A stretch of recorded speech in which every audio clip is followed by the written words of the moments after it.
यो question compound इन्ट्रेस्टबाट लिएको हो र यो क्वेशन एसई मा क्वेशन नंबर 2 मा सोधिन्छ। अब यहाँ क्वेशन हेर्न सकिन्छ, person borrowed rupees 16,000 from a bank. एउटा मान्छेले 16,000 रुपीज बैंकबाट बोरो गरेको छ। कति रेटमा? 12.5% PA सिम्पल इन्ट्रेस्टमा फर 3 इयर्स। टाइम पनि छ, रेट पनि छ, प्रिन्सिपल पनि छ।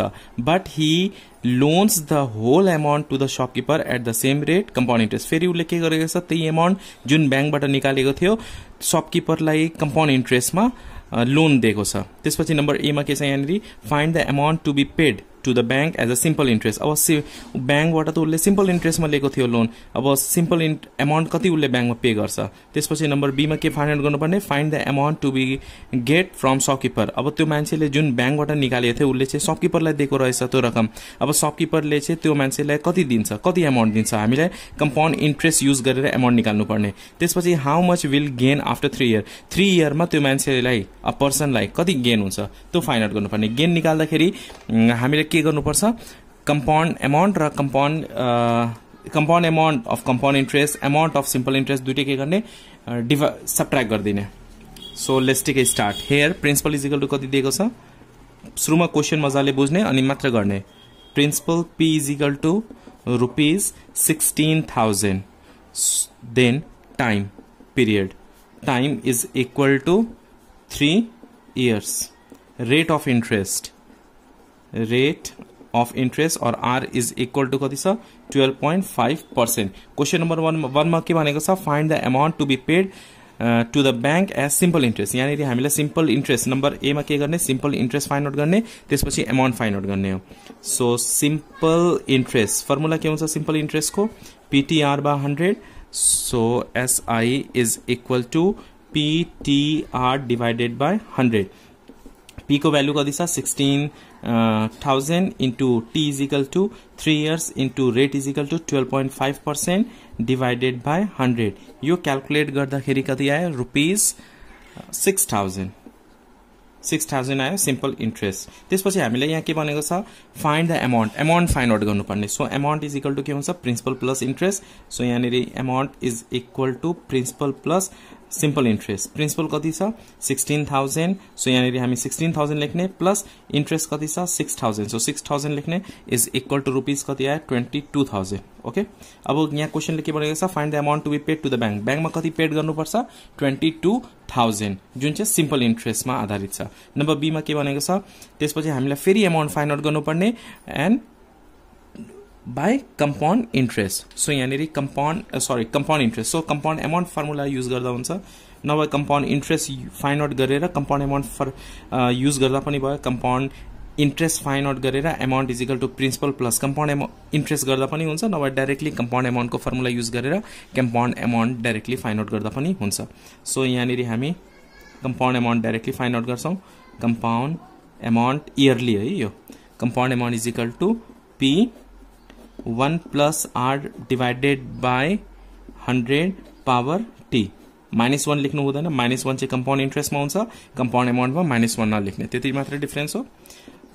P भनेको प्रिन्सिपल भनेको 16,000 छ। सो 16,000 1 प्लस R को भ्यालु रेट अफ इन्ट्रेस्ट कति छ 12.5%। सो हामी यहाँनिर 12.5% डिभाइडेड बाई 100 पावर T को भ्यालु कति छ 3 लेख्ने। यो क्याल्कुलेट गर्दाखेरि तपाईको 22,781.25 आउँछ। ओके, कम्पाउन्ड अमाउन्ट यति आयो 22,781। ओके, सिम्पल इन्ट्रेस्टमा हुँदाखेरि अमाउन्ट कति आएको छ 22,000, कम्पाउन्ड अमाउन्ट हुँदाखेरि कति आएको छ 22,781। So definitely there is a profit कति आएको छ, मनी गेन कति भएको छ त्यो फाइन्ड आउट गर्ने। नम्बर सी मा money gain is equal to compound amount minus amount. Compound amount भनेको यो, अमाउन्ट भनेको माथिको। कम्पाउन्ड अमाउन्ट कति छ 22,781.25 minus amount is equal to 22,000 आएको छ। सो 22,000 लेख्ने, यो क्याल्कुलेट गर्दा कति आएको छ रुपीज 781.25। अनि लास्ट लाइनमा हामी के लेख्छौँ, he will gain rupees 781.25 after 3 years. Okay, last लाइनमा हामी कन्क्लुजन लेख्नुपर्छ. He will gain rupees 781.25 after 3 years. Krishna borrowed rupees 2,50,000 from a bank at 8% PA compound interest annually for 2 years. अब यहाँनिर यो चाहिँ प्रिन्सिपल भयो. उसले कृष्णले कति बोरोड गरेको थियो 2,50,000 फ्रम अ बैंक. कति पर्सेन्टमा 8% ब्याज दरमा. ठिक छ. फर कति year? For how many years? 2 years. And but he whole amount lend to the friend. त्यसपछि उसले फेरि यो के गरेछ? उसले चाहिँ अरूलाई फ्रेन्डलाई दिएको छ सेम रेटमा बट कम्पाउन्ड इन्ट्रेस्टमा. लिएको केमा छ? कम्पाउन्ड इन्ट्रेस्टमा. फेरि कम्पाउन्ड इन्ट्रेस्ट सेमी एनुअलीमा गरेको छ उसले. लिन चाहिँ कम्पाउन्ड इन्ट्रेस्ट एनुअलीमा उसले लिएको रहेछ ब्याङ्कबाट. फेरि उसलाई फ्रेन्डलाई दिँदाखेरि, साथीलाई दिँदाखेरि कम्पाउन्ड इन्ट्रेस्ट सेमी एनुअलीमा दिएको छ एट द सेम टाइम. त्यसपछि find the amount to be paid to the bank compound interest annually. किनभने ब्याङ्कबाट त उसले एनुअलीमा लिएको छ. त्यही भएर हामी यहाँनिर के गर्ने? एमाउन्ट फाइन्ड आउट गर्ने, त्यो पनि इयरली फर्मुला युज गरेर. त्यसपछि फेरि find the amount to be gotten by the shopkeeper. Shopkeeper भन्दा पनि फ्रेन्ड यहाँनिर छ. यहाँ मिस्टेक भएको होला. यहाँ फ्रेन्ड हुन्छ. As compare compound interest semi annually. उसले फ्रेन्डलाई केमा दिएको थियो? सेमी एनुअली कम्पाउन्ड इन्ट्रेस्टमा दिएको थियो. त्यही भएर हामी सेमी एनुअली कम्पाउन्ड इन्ट्रेस्टको फर्मुला युज गरेर एमाउन्ट फाइन्ड आउट गर्ने. त्यसपछि how much will gain after 2 year. 2 सालमा कति गेन हुन्छ? डेफिनेटली सेमी एनुअली कम्पाउन्ड इन्ट्रेस्टले बढी दिन्छ एनुअली भन्दा. दुईटाको डिफरेन्स फाइन्ड आउट गर्ने र गेन फाइन्ड आउट हुन्छ. So let's take start. यहाँनिर हामी लेख्छौँ पहिला. गिभन के गिभन छ त्यो लेख्ने हो. Given principal P is equal to rupees 2,50,000. Okay, 2,50,000 is principal. Time period कति छ? Time T is equal to 2 years. त्यसपछि rate of interest R is equal to कति छ? Rate is equal to यहाँनिर 8% छ. सो 8% लेख्ने. त्यसपछि नम्बर ए मा के भनेको छ? यहाँनिर find the amount to be paid to the bank. ब्याङ्कबाट रकम लिएको थियो 2,50,000. ब्याङ्कमा पे गर्दाखेरि कम्पाउन्ड इन्ट्रेस्ट एनुअली पे गर्नुपर्छ. ओके, सो यहाँनिर CA कम्पाउन्ड एमाउन्ट एनुअली यहाँ लेख्दिउँ. एनुअली इज इक्वल टू, इसको फर्मुला के हुन्छ? P 1 + R divided by 100 power T. P को वैल्यू कति छ? 2,50,000. सो यहाँनिर हामी 2,50,000 लेख्छौँ. 1 + R को वैल्यू 8 छ. So 8 divided by 100 power T. T को वैल्यू कति छ? 2. जस्ट क्यालकुलेट गर्ने. यो क्यालकुलेट गर्दा 8 डिवाइडेड बाई 100 पहिला गर्ने क्यालकुलेटरमा.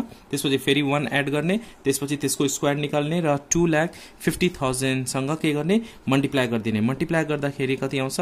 2,91,600. Okay up to here. त्यसपछि नम्बर बी मा क्वेशनले के भनेको छ? Find the amount to be gotten by the shopkeeper. यो भनेको फ्रेन्ड हुन्छ. फ्रेन्डलाई दिएको थियो, त्यही भएर फ्रेन्ड लेख्ने हो. As a compound interest semi annually. अब यहाँनिर हामी compound amount semi annually find out गर्छौँ. Semi annually. Okay, so semi annually को फर्मुला के हुन्छ? P 1 + R divided by 200 power 2T. P को वैल्यू कति छ? कति पैसा छ? 2,50,000. सो 2,50,000 लाग्ने यहाँनिर. Then 1 + R. R को वैल्यू कति छ? 8 divided by 200 power 2T. 2 into T को वैल्यू कति छ? 2 नै छ. सो 2 इन्टु 2 के हुन्छ? 4 हुन्छ. अब क्यालकुलेट गर्ने. 8 डिवाइडेड बाई 200 गर्ने. जति आउँछ त्यो 1 एड गरिदिने. 1 एड गरेपछि जति आउँछ त्यसको पावर 4 निकाल्ने. 2 इन्टु 2 4 हुन्छ. पावर 4 निकाल्ने र 2,50,000 ले फेरि के गर्ने? मल्टिप्लाई गरिदिने. मल्टिप्लाई गर्दा कति हुन्छ? 2,92,464.64. 2,92,460.64 आयो. यति चाहिँ रकम आयो. ओके, नाउ अब सीमा के भनेको छ क्वेशनले? यहाँ हेर्न सकिन्छ. How much will he gain after 2 year. 2 सालमा कति गेन हुन्छ? ब्याङ्कलाई त उसले कति बुझाउनु पर्यो? 2,91,600. तर त्यही पैसा उसले साथीलाई दिएको थियो. साथीबाट कति लिनु पर्यो उसलाई?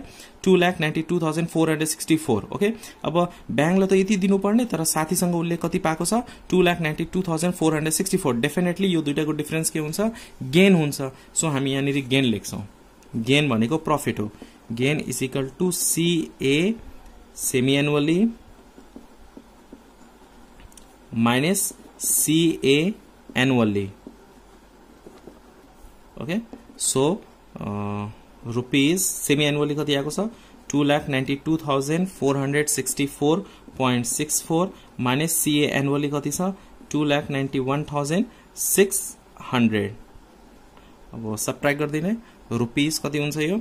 864.64 is your answer.